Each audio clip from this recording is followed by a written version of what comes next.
सदर जमहूरिया द्रौपदी मुर्मू ने हिंदुस्तानी फिजाइया को मशवरा दिया है कि वो नए चैलेंजेस का सामना करने के लिए नई टेक्नोलॉजी से इस्तेफादा करें।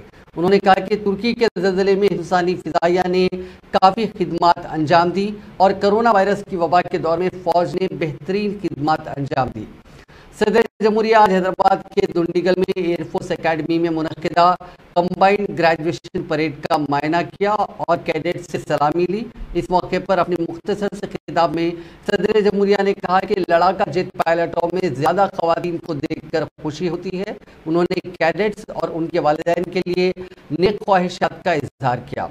उन्होंने जोर देते हुए कहा कि कैडेट्स को उन शख्सियात की खिदमत को याद रखना चाहिए जिन्होंने मुल्क के लिए अपनी जानें निछावर की। उन्होंने कहा कि चैलेंजेस से निपटने के लिए नई टेक्नोलॉजी मुतारिफ कराई जानी चाहिए।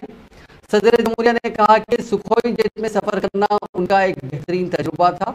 211वें कोर्स की कंबाइंड ग्रेजुएशन परेड मुकम्मल फौजी शान के साथ आज मुनक्किद की गई।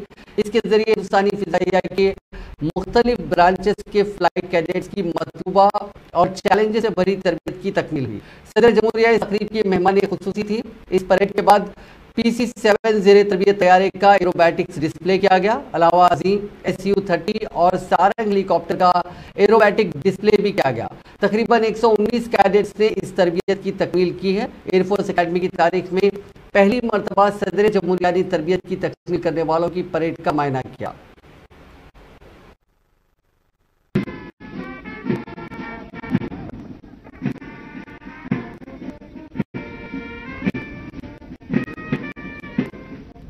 अपने गहन प्रशासनिक अनुभव और आदिवासी समाज के उत्थान हेतु विशेषकर शिक्षा के क्षेत्र में किए गए प्रयासों के बल पर उन्होंने अपनी एक विशेष पहचान बनाई।